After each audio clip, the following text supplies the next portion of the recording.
Hello guys, வாங்க இன்னைக்கு மல்லி சீரியல் ப்ரோமோவில் என்னெல்லாம் நடக்க போகுதுன்னு பார்க்கலாம். இப்போ தான் ஃபர்ஸ்ட் டைம் என் சேனலை பார்க்குறதா இருந்தால் சப்ஸ்கிரைப் பண்ணிக்கோங்க. அன்னபூரணி அம்மா மல்லியை பார்த்து கோவமா சத்தம் போட்டுக்கிட்டு இருக்காங்க. நீ ஏன் மல்லி இப்படி இருக்க? எப்பயுமே நீ இப்படி தான் இருப்பியா மல்லி? ஆனால் ஒரே நேரத்தில் ஒன்னைய மாதிரி சாமர்த்தியசாலியாகவும் பைத்தியக்காரியாகவும் வேற யாராலையும் இருக்க முடியாது மல்லி அப்படின்னு சொல்லிட்டு அன்னபூரணி அம்மா மல்லியை பார்த்து சொல்லிக்கிட்டு இருக்காங்க.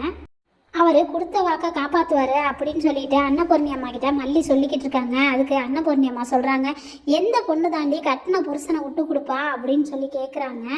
இந்த பக்கம் பார்த்தா ராஜி வீட்டில் ராஜேஸ்வரி ஒரு யாரையோ ஒருத்தவங்களை வர சொல்லி இந்த ஃபோட்டோவை நல்லா பார்த்துக்க அப்படின்னு சொல்லிட்டு ரேணுகா மேடத்து ஃபோட்டோவை காட்டிட்டு, இவங்க தான் நான் சொன்ன ஆளு, நல்லா பார்த்துக்க, நீ அந்த வீட்டுக்கு போய் அங்கே ரேணுகா இருந்தா அவளை ஒரே ஒரு வீடியோ மட்டும் எடுத்துட்டா பெட்டராக இருக்கும் அப்படின்னு சொல்லிட்டு சொல்கிறாங்க.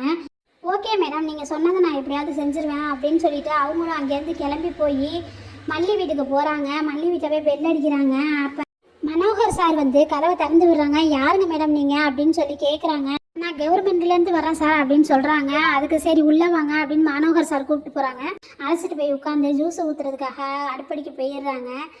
அதுக்கப்புறம் மல்லியும் விஜயும் உள்ளேருந்து எந்திரிச்சு வர்றாங்க. அதுக்குள்ளே இவங்க என்ன செஞ்சுட்டாங்க, ரேணுகா இருக்காங்களான்னு சொல்லிட்டு ஒவ்வொரு ரூமையாக போய் செக் பண்ணிவிட்டு ஒரு ரூம் கதவை போய் திறக்க போகிறாங்க. அந்த நேரத்தில் விஜய் அவங்கள பார்த்துடுறாங்க. யார் நீங்கள் அப்படின்னு சொல்லிட்டு கேட்குறாங்க. நான் கவர்மெண்ட்லேருந்து வந்திருக்கேன் அப்படின்னு சொல்கிறாங்க. உங்கள் ஐடி கார்டை காட்டுங்க அப்படின்னு சொல்லிட்டு விஜய் சார் கேட்குறாங்க. அவங்க யோசிக்கிறாங்க, ஐடி கார்டு இல்லையே என்ன பண்ணுறதுன்னு யோசிச்சுட்டே இருக்காங்க. அந்த நேரத்தில் அவங்களுக்கு ஒரு கால் வருது. அதை பார்த்துட்டு அவங்க பயந்து போயிடுறாங்க. எங்கே கண்டுபிடிச்சிருவாங்களோ, நம்ம மாட்டிக்குவோமோ அப்படின்னு சொல்லிட்டு அவங்களுக்கு ரொம்ப பயம் வந்துடுது.